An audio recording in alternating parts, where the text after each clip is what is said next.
السلام عليكم ورحمة الله وبركاته. ازيكم عاملين ايه؟ يا رب تكونوا بخير. اهلا بيكم معايا في اسماء في المطبخ. النهارده جايلكم بفيديو جديد. حطي لايك للفيديو واشتركي معايا في القناة لو اول مرة تشوفيني من كلمة اشتراك الحمراء اللي تحت الفيديو، وكمان فعلي الجرس عشان يجيلك اشعار بكل الفيديوهات اللي انا بنزلها. النهارده فيديو جديد ويوم جديد، وبقالي كتير غايبة عنكم بس غصب عني. تعالوا بس كده قبل ما نبدأ الفيديو نشوف احنا هنعمل ايه، نقول اللهم صل وسلم وبارك على سيدنا محمد وعلى آله وصحبه وسلم. بدأنا كده الفيديو بشوية مواعين كده بسيطة. اليوم ده كان يوم الجمعة. الوقت ده كان تقريبا الساعة 10 الصبح. احنا بنصحى بدري يعني شوية وكده. فايه أول اليوم فطرنا. وبعدين ايه قلت اغسل بقى المواعين، يعني جهزت فطار سريع كده وقلت ايه اشطب بس شوية المواعين اللي موجودين في الحوض عشان ايه نعمل اللي احنا الوصفة اللي هنعملها دلوقتي كده على ايه، على نظافة. هنعمل حاجة بسيطة جدا وحلوة جدا وتليق مع الشتاء، وفي نفس الوقت ايه تغيير عن الطريقة اللي بنعملها العادية. هنعمل مع بعض النهاردة صينية البطاطا بالبشاميل، وتمشي كمان نفس الطريقة بس بالقرع العسل بدل البطاطا. نفس الطريقة. بس حلوة جدا وهتعجبكم ان شاء الله. نكمل بس كده الفيديو للآخر وان شاء الله يعجبكم. ولو وصلتي بقى لحد هنا ما كنتش لسه حطيتي لايك ولا اشتركتي في القناة، فضلا كده ان انت ايه تشتركي معايا في القناة. زي ما انتم شايفين هنا كانت كام طبق بساط كده، يعني ايه مكان الفطار. حمرنا حاجة جهزنا. كان انا بصراحة يوم الجمعة بحب ان انا ايه يعني نصحى بدري ونفطر ونظبط حالنا كده عشان ايه ساعة الصلاة تكون احنا مخلصين كل حاجة. زي ما انتم شايفين كده هنا كان عندي الطبقين 3 والطاسة اللي عملت فيها البيض وكده. عملنا كل الدنيا دي وبقت الدنيا تمام عندي، والمواعين نطفت وكله بقى زي الفل. المج ده بس كان ايه كان فيه مكان نسكافيه وعايز بس يتنقع كده شويه، فايه غسلته وظبط وخلاص. على كده خلصت المواعين بقى وبقت الدنيا عندي تمام التمام. جبنا بقى البطاطا. هنعمل مع بعض صينيه بطاطا حلوه جدا جدا. يعني تغيير عن الطريقه التقليديه بتاعت البطاطا المشويه وكده والبطاطا الصينيه. لا يعني تغيير. المهم بقى ايه زي ما انا بقول لكم كده قلنا نغير شويه عن الايه الطريقه التقليديه. فاول حاجه عملتها ان انا جبت البطاطا وبجيب يعني ايه مثلا على حسب الكميه اللي انا هعملها، او على حسب الصينيه اللي انت هتعمليها. المهم بقى ان انا جبت ايه البطاطا كده وبدات كده ان انا اقشرها زي ما بقشر البطاطس وهسلقها بالظبط. يعني زي ما كانك كده بتسلقي بطاطس هنعمل البطاطا بنفس الطريقه. طيب ده بستفيد منه بايه؟ بستفيد منه ان انا بوفر وقت ومجهود. يعني انا لو سلقتها وهي بقشرها كده وهتاخد مني وقت طبعا. دي اول حاجه. تاني حاجه ان هي ايه يعني انا بحب ان انا اسلقها كده وهي متقشره. ما بتاخدش معايا وقت، بقطعها يعني كده دواير حلقات وبسلقها كده في الميه واطلعها اصفيها من ميتها، ايه ما بتاخدش معايا وقت خالص. عايزه اقول لكم ان انا عقبال ما دخلت كده لفيت لفه في الشقه وروقتها ترويقه سريعه. كانت البطاطا اتسلقت معايا.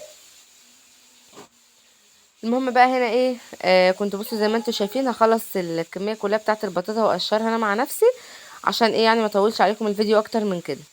بصوا هي بالمقشره يعني سهله جدا، ولا سكينه ولا اي حاجه. لو عندك المقشره بتاعه البطاطس دي هتساعدك جدا. اهو شايفين الكميه بتاعتي ما شاء الله هتعمل صينيه محترمه.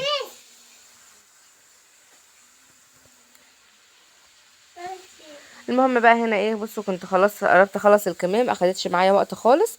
انا هنا بقى كنت خلصت قشرت الباقي وشلت القشر من الحوض وشطفت الحوض ونزلت بقى البطاطا وبدات كده ان انا اغسلها.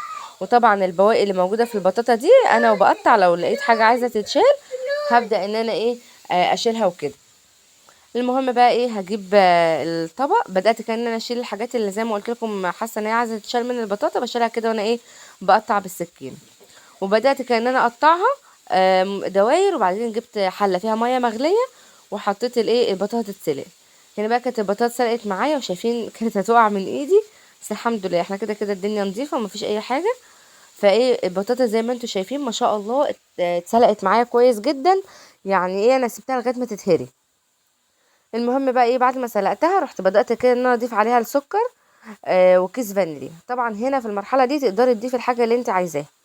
عايزه تحطي قشطه حطي، سمنه حطي، زبده. انا حطيت هنا زبده صفرا حطيت مكعب كده محترم، وحطيت سكر وفانيليا. كل الحاجات دي بتطعم لك البطاطا وبتخليها طعمها حلو جدا. هنا طبعا البطاطا كانت سخنه جدا معايا فايه قالب قطعه الزبده اللي انا حطيتها ساحت معايا في النص. اهم حاجه بس ظبطي السكر بتاعك، وما تنسيش ان انت هتحطي طبقه تانية مسكره، فايه ما تخليهاش يعني ايه مسكره قوي. المهم هنا بقى ايه سلقتها، يعني ظبطت السكر بتاعي وبدات ان انا اقلبها كده لغايه ما اتهرت معايا خالص، وبقت ايه معجون البطاطا كده ايه مستويه معايا كويس.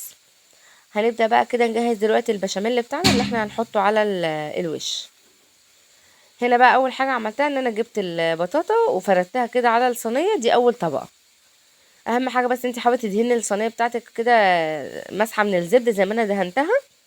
وهنا كانت حسيت ان البطاطا كتيره شويه على الصينيه، فرحت جايبه الطاجن اللي هو الفخار ده، عندي طاجن صغير كده، رحت حطيت فيه ايه معلقتين كده من البطاطا يعني الزياده عن الصينيه. وانا كنت بصراحه عايزه يعني ان انا اعملها في الطاجن ده فعشان بتبقى شكلها حلو. المهم بقى هنا ايه زي ما انتوا شايفين كده اهو، سويت البطاطا كده على في الطاجن وفي الصينيه، وركنتهم على جنب وكده ايه اول طبقه خلصت معايا. بعد كده رحت جايبه حله وحطيت فيها سمنه ودقيق. طبعا كميه السمنه قد كميه الدقيق، زي ما كانك بتعملي بشاميل للمكرونه بالبشاميل بالظبط، بس الفرق هنا ان احنا هنحط سكر مش ملح. المهم بقى ايه جبت كده حوالي 4 معالق سمنه على 4 معالق دقيق، وبدات كده ان انا ايه اشوح فيهم. طبعا هنا احنا مش محتاجين ان احنا ايه نحمر الدقيق ولا نشوحه ولا اي حاجه، كل اللي احنا عايزين نعمله بس ان احنا ايه هنشوحه كده بس ايه تقلبتين. بعد ما نديله تقلبتين هننزل بكميه اللبن، انا عندي لتر من اللبن اهو زي ما انتوا شايفين، تقلبتين 3 بالظبط. وخلاص بقى هننزل بايه باللبن. هنضيف بقى ايه كل كميه اللبن اللي عندي، زي ما قلت لكم هو لتر لبن. هقلب بقى كده كويس لغايه ما احصل على القوام يكون اللي هو مش تقيل قوي وفي نفس الوقت مش خفيف زي الميه، عشان خاطر كده كده هتخش التلاجة فهتتقل معايا شويه.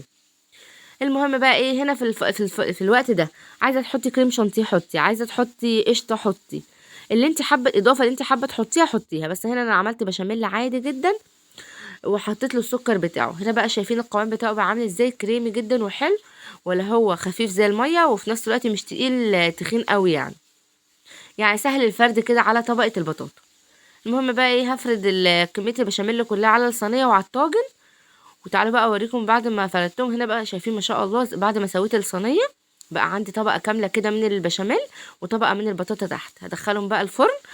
كل اللي انا هعمله هدخلهم الفرن على الشوايه، لان كده كده البطاطا عندي مستويه والبشاميل مستوي، فهم بس ايه محتاجين يعني على النار في الفرن من تحت 10 دقايق وبعد كده اشغل الشوايه. البطاطا. وهنا بقى كانت بعد ما طلعوا من الفرن شايفين ما شاء الله انا شغلت عليهم الفرن من تحت الاول، وبعد كده ايه شغلت عليهم الشوايه، بس ما طولتش عليهم الفرن لان كده كده ايه حاضر، كانت هي هتاكل معايا مستويه. بطاطا. شايفين بقى طبقات البطاطا مع البشاميل اللي من فوق تحفه يا جماعه، بجد جربوها هتعجبكم جدا. طبعا نقدر نعمل نفس الموضوع ده بالقرع العسل. بس كده، وده كان الفيديو بتاع النهارده. شايفين القوام بتاعه كريمي وحلو ازاي، ما شاء الله حلو جدا. بس كده ده كان الفيديو بتاع النهارده، يا رب يكون عجبكم ويكون سهل عليكم. لو عجبكم ما تنسونيش باللايك والاشتراك في القناه لو لسه مش مشتركين، ونشوفكم في فيديو جديد والسلام عليكم.